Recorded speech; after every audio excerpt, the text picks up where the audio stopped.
Now, speaking more on Mets prospects, David Stearns also talked about the Mets' current upper-level talent in the farm system regarding the likes of Jett Williams, Luis Angel Acuna, and Drew Gilbert. After confirming that Acuna and Gilbert will begin 2024 in AAA Syracuse, Stearns noted that both players could make a strong impact on the big league club this year, confirming that anyone who is slated to begin the year at AAA is a phone call away. From a prospect perspective, we'd like to give Gilbert and Acuna a little bit more time. We'd like them to solidify themselves at AAA, but the truth is, anytime you're in AAA, you're a phone call away, and that's how we have to operate. Gilbert and Acuna were both acquired by the Mets at the trade deadline as pieces in exchange for covering portions of Justin Verlander and Max Scherzer's contracts with the Astros and the Rangers. As for younger prospects such as Jett Williams, Will Salmon stated that Jett also profiles as the kind of prospect the Milwaukee Brewers under Stearns would have tried to target. He's just an elite version. In the amateur draft, along with other spaces for player acquisition, the Brewers prioritize high contact rate, positional versatility,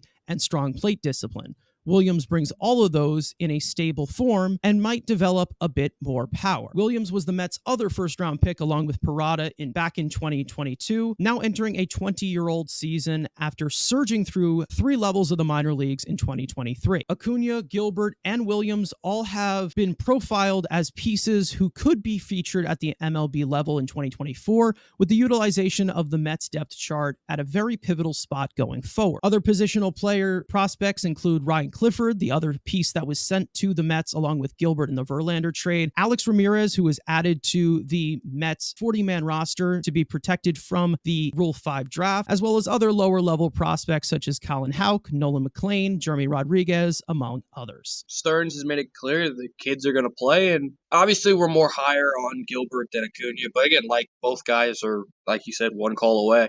I think Gilbert's probably 2 calls away because I think whoever of Tyrone or Stewart is going to be in AAA, and then let's say if it's Starling, Marte, or Nimmo, or most likely Harrison Bader gets knocked out, those guys will get the call first. Especially let's say it's like a cold mid-April, hammy strain because it's cold in New York in April, and Bader tweaks it. You're going to see probably Tyrone and Stewart, and then probably Drew is that next guy up. So in the outfield depth chart, again, let's say if 2 injuries happen, then he's probably the next man up. And again, he can play center, he can play the corners. He's the highest upside of the guys they got, and I think besides maybe Mauricio, because again he's just so raw. The power upside of Mauricio, again, is probably higher. But of those in the next group, he's probably the highest upside bat of any of the offensive prospects. So, and the fact again, the desperate need of outfielders that we've been clamoring for. Again, like he's definitely going to be first, barring Acuna just comes in hitting a bunch of ground balls up the middle and steals a bunch of bases, and Jeff McNeil just is Jeff McNeil and just sucks. If McNeil were to go out again, he'd probably be let's say in May, he's that second base option. Joey Wendell, I guess, would be ahead of him technically in that depth chart of playing in second base, and obviously Jett would be behind him. I've gone higher on Jett, not because of a certain thing, but I think Jett definitely is better than Acuna. But it's really not, you're averaging 2 kind of just toolsy guys, which again, some prospect guys, some organizations value the tools. They give you tools. It's just, I don't know how much is going to translate to a big league perspective, but they do, again, speed, which I'm all for. You saw the Diamondbacks, which that's the team everyone keeps saying, we could be this year's Diamondbacks. The Mets kind of could if they influx a Jett and Acuna and Drew, because those guys are speed, athleticism. Drew is the only guy I could see as an actual everyday MLB guy. Jett we'll see. And then Acuna is just kind of this wild card of doesn't hit the ball hard. He doesn't really do anything good, but he steals bases, which is cool. But again, it's just the translatability to the big league. We'll see. But again, Drew's that guy that everyone has kind of been hoping for, because if Nimmo is now a left fielder, which I don't fucking like, but he can play center field, and maybe he is that center field of the future, because again, the guy plays like his hair is on fire, and he's just one of these dogs, which is great. And again, speed, versatility, great defensively, and he can play every single position at corner and in center. So again, he's the highest hope. I do think Jett can be, I know the Madrigal type, you put it out there, but like Just that contact bottom of the lineup guy. I'm fine with that being Jett Williams. Like I know everyone complaining about Nick Madrigal was like, I hate using your Twitter because your Twitter is literally the bane of my existence. But like somebody was saying, like if you look at what Nick Madrigal was as a top prospect, it's fucking Jett Williams. And I saw somebody like, oh, they're not. They're literally the same player prospect. When Madrigal was with the Cubs, same thing. Do I think he can be a better version of Madrigal? Yeah, it doesn't say much. Nick Madrigal is a fucking bum, so it doesn't say much to be better. And then let's say he can produce that 15 to 20 homer power. Clifford and Aram, they're going to be in Brooklyn again, so like I'm not really even talking about those. I mean, yes, they're pieces, but they're like 2 to 3 years away, so I'm not really in this conversation. But again, Aram being on the 40 man, yes, was the protection, so technically he's the first guy of anybody because he's already on the 40 man compared to Drew and Acuna and those guys who aren't on the 40 man yet. Aram already is, but you're not seeing Aram for 2 years, especially after the bad year he came out with. But again, another one of these tools. Kind of Drew and Acuna, and then maybe Jett in September are kind of those guys, if we're excluding the pitchers, that you'll see this year. And I think Drew of that crew first, then probably Acuna, and then Jett. So again, they're trusting the kids. Some organizations it works perfectly fine and they become the best team in the American League East. Other times you're the New York Mets. So we'll see. I'll add to the whole Nick Madrigal thing after Frank goes, but yeah. So for me, being that we talked about at the beginning, pitchers and catchers going to report in a few weeks. The first thing that needs to happen is let's see how all these guys perform at spring training. Let's see if anybody has a Ronnie Mauricio-esque spring training where it's like all of a and sudden they'll get like, rewarded with being sent down to AAA. Yeah, got it. Not necessarily being or what it was sent out AAA, but as far as if someone really stands out above the rest, particularly offensively, like if you see Jett Williams have a phenomenal spring training and completely outplay Luis Angel Acuna and maybe even a little bit of Drew Gilbert, I think that should elevate him as far as who's getting called up first. But like Andrew said, in all likelihood, Drew Gilbert is the first man up. There's a few reasons. Number one, he's the oldest by a few years. The fact that the guy's turning 23 compared to Jett Williams was like 20, that's a thing. You know what I mean? And the other thing that Drew Gilbert already has a decent amount of power, nothing crazy, not 30 home runs, but he has some power, compared to Jett Williams, who, like, again, he can hit one. Luis Angel Acuna, God knows when. You know what I mean? So it's like, at least one guy already has it.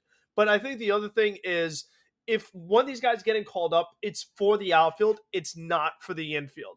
And I think I'm going to mention his name again because of Harrison Bader's injury history. There's a good chance that he goes down. And you're going to need someone who's already an outfielder. Drew Gilbert is he's been playing the outfield. These other guys have been in the infield. So it'd be a little bit of a transition, not too big of a transition, but there would be some transition involved moving them to the outfield. And I think, again, the fact that Starling Marte is a very injury-prone player too. Well, there's your second man down because, like you said, first man down, okay, Tyrone Taylor, DJ Stewart. Second man goes down, Starling Marte. We know his injury history. Now you see Drew Gilbert. So I think almost no matter what, I feel like you're going to see him at this rate. I think if the Mets do not add a Jorge Soler who could play some outfield or an Adam Duvall who could play some outfield or what have you, if they don't add another guy like that, I think there's a really good chance you can see Drew Gilbert pretty soon.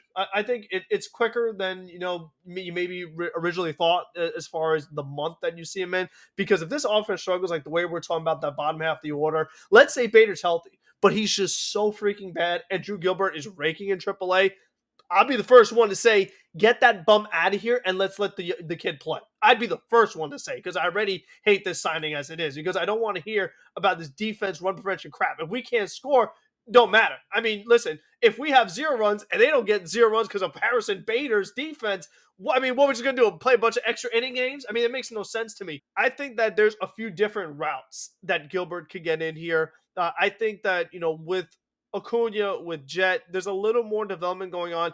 I think Luis Angel Acuna is actually at the bottom between the three of them. I feel that what Jett has going for him is his ability to draw walks and get on base at a very high clip.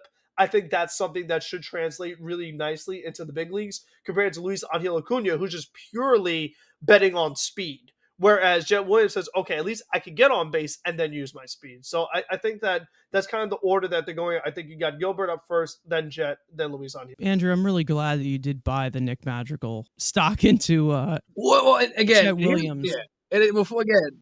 Before you go, it's not even like I believe in your bullshit. I don't your Twitter's annoying because I that comment pissed me off because that was prime 2017 prospect hunting. Nick Madrigal was like a top 15 prospect in the Cubs system. So like I watched, like I was like, those are my crew, and I'm like I'm seeing the exact same, like not even the.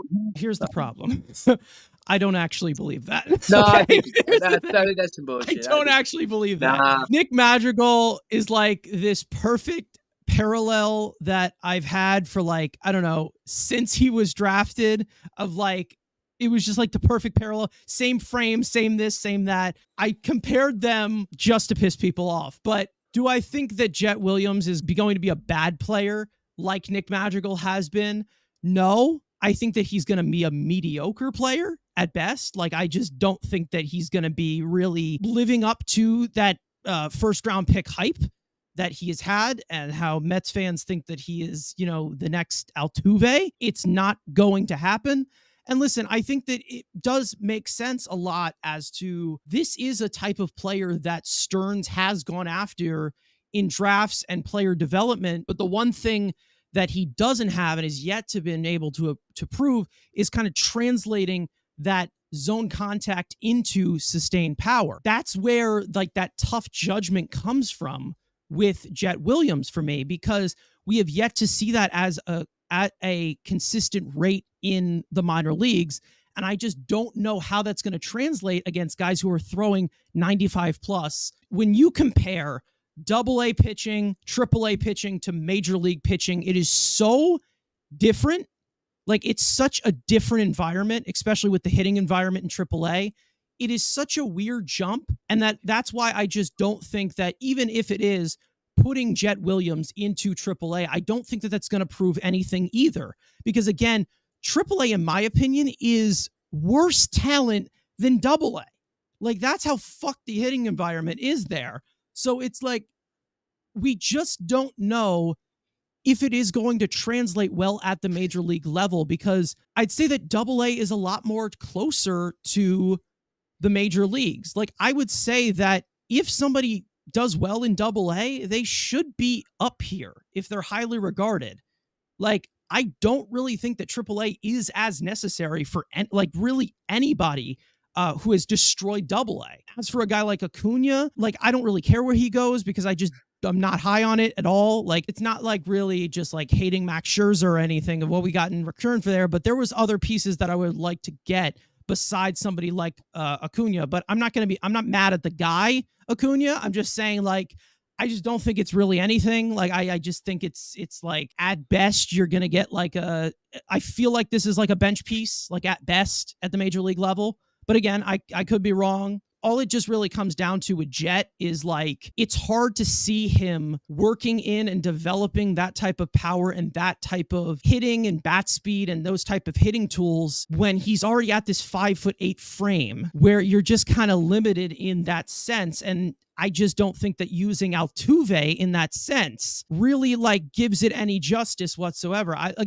I over-exaggerate my takes on Jett Williams because I'm me, but it ultimately comes down to, does this plate discipline harbor enough to do well against major league pitching? That I still have yet to see. Like, there is some things that you can see from some prospects of how they handle it and how they display their tools in the minor leagues. The verdict is still out on Jett. Again, there's still a way that you can pivot to it because of him being as young as he is. It's hard to evaluate it because it is a first round pick. We all know how I feel about first round picks. I'm hard on him. I'm hard on first round picks. Main reason why I've kind of like cut out Parada from this whole situation. That's the reason why I bashed the living hell out of Brett Beatty. Why I can't stand David Peterson. Why Dominic Smith was pissing me off. All of these first round picks, they come with that expectation. There's just some tools that if you plug into the Mets lineup from Jett Williams that I'm like, how is this going to translate to the major league level? As for Drew Gilbert, I think that out of all of them at this current moment, he is the closest thing that you can plug into a major league lineup. I'm still not going to do it, obviously. I still want to see him play in AAA, I still want to see him in spring training, but I think he is the most seasoned out of all of these prospects that are healthy, because I think Ronnie Mauricio is ready for the majors. But this is someone that I am hoping a little bit more compared to all these other prospects that I hope pans out. I'm putting a little bit more stock into hoping and crossing my fingers that Drew Gilbert does break out, not just because of the major league situation, but like because of how close he is to that major league level right now. I absolutely cannot stand the Jose Altuve, Jett Williams comparisons. I think it's kid's Altuve, bro. Yeah, it's one of the dumbest things, honestly, because there's only one Jose Altuve, and I just think that ultimately what it comes down to, it's not even so much. I mean, there's two things with Jett Williams. Number one, hitters under 5'9" becoming amazing hitters is very few and far between. There's not many of them, especially that kid for power. And I think number two, for this guy to not even reach double-digit home runs, like you were saying, in Double A, should give you a pretty good indicator of how far off he is from being a productive power hitter on the big league level. Like, again, it's like we talked about. There's still so many hurdles that need, like, still so many hurdles that need to be overcome before you're like, okay, this guy is full 100%, like major league starter, all things like that. There's still a few things that need to happen before he could definitively say that. Even though like Altuve developed his power, he's always had that certain bat speed and that, max capacity to hit that high profile velocity. I mean, we saw it at firsthand. I mean, he freaking owns Aroldis Chapman. He owns all these high leverage closers. Reason why I know that, like, I don't think that we're going to reach that type of Altuve capacity with Jett Williams. Again, this is like small samples, but like 640, 650 OPS against 95 plus from Jett Williams last year. I mean, I have yet to see this dude do it against high profile velocity, and that's what I really need to see from him if, he's going to be that type of cornerstone piece that first round picks are. I'm not saying he's going to be a bad player. I just don't see him being the star that everyone thinks he's going to be. I think that he'll be rosterable, but I just don't think that he's going to be this star-studded superstar that everyone is expecting him to be.